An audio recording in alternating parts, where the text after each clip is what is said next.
Problem of Horrendous Natural Evils by me, Marcus Smith. So to start off, what even is a natural evil? Some natural evils are earthquakes, tsunamis, and cancer. But the big question is, why does good, all-powerful, all-knowing God allow bad things that do not stem essentially from human agency to affect his treasured creatures? The first response I will be looking at is by Dr. Kate Bowler. After years of trying to have a kid and getting her dream job, she is diagnosed with stage 4 cancer. She feels that her life had just begun. This led her to look into the prosperity gospel, which is, if you're good, then good things will happen to you. This made her question if she was good or special in any way. She kept asking herself, why is this happening to me? During this time, she wrote a book called Blessed.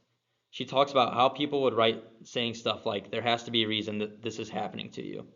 They want her to know that everything happens for a reason. She says at the end of her TED Talk, but there is one prosperity gospel that I believe in. I believe that in the darkness, even there will be beauty and there will be love, and every now and then, it will feel more than enough. In Dr. Kate Bowler's article, she says, as a Christian, I can say that the kingdom of God is not yet fully here, and so we get sick and die. And as a scholar, I can say that our society is steeped in a culture of facile reasoning. She also says that life is so beautiful, life is so hard. There is no reason to finding the answer of natural evil because she feels that it does more harm than good. And she feels that there is no answer to the problem of natural evil. David Bentley Hart's response, he is looking at tsunamis. Some things he says is, there is no more liberating knowledge given to us by the gospel, and none in which we should find more comfort than the knowledge that suffering and death considered in themselves have no ultimate meaning at all. He also says, when I see the death of a child, I do not see the face of God, but the face of his enemy. In short, this is saying that evil is not part of God's doing. He also says that he will not simply reveal the sublime logic of fallen nature, but he will strike off the fetters in which creation languishes. So he thinks that the answer to natural evil is that there is no meaning for horrendous suffering and is not a part of God's plan, but God will redeem the suffering. The next response we'll be looking at is by C.S. Lewis. C.S. Lewis thinks that there are limits to our understanding and that the world is too big to understand and our minds are all too small. He says that the life of faith is like walking at night in a wartime black art and we don't see anything clearly.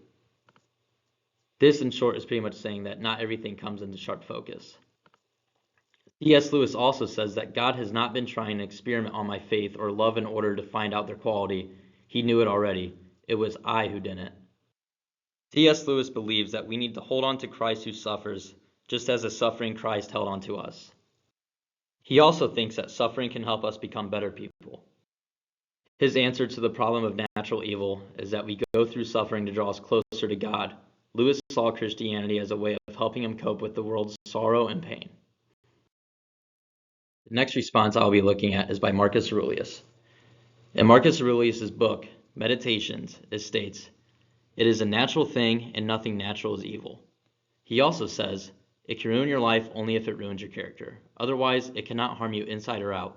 It was for the best, so nature had no choice but to do it. Marcus Aurelius' response to me seems to see that natural evil doesn't truly exist. It only seems evil from our own human perspective because our minds aren't capable of comprehending the divine logos. It depends on how you respond to evil. His answer to natural evil is, natural evil doesn't truly exist. So, I think that C.S. Lewis and Marcus Aurelius can agree on the fact that our minds aren't able to comprehend the logos. Dr. Kate Bowler can agree with C.S. Lewis and Marcus Aurelius on the fact that we don't know the reason why we go through natural evil. Dr. Kate Bowler, Marcus Aurelius, C.S. Lewis, and David Bentley Hart all have disagreements.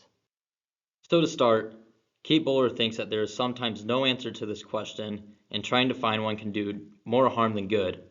We almost need to just accept it and move forward in life.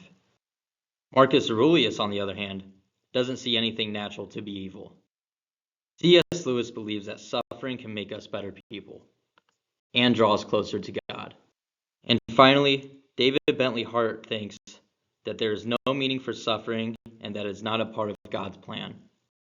And finally, where do I stand? I agree with Kate Bowler about how sometimes there's no answers to the question of natural evil. I don't think there's any answer to the question of why some people get cancer and some people don't, and why a good person goes through so much suffering in life. I agree with C.S. Lewis that sometimes suffering can make us better people. I've seen this firsthand with some friends that were going through suffering and it flipped a switch in their head that they need to turn their life around. And now they're on the path for success. But I do disagree with Marcus Aurelius on the stance that nothing natural can be evil. Like with Kate Bowler, I can't see how cancer isn't evil. So this is why I don't agree with Marcus Aurelius. We're excited. Thanks for watching. Have a good day or good night.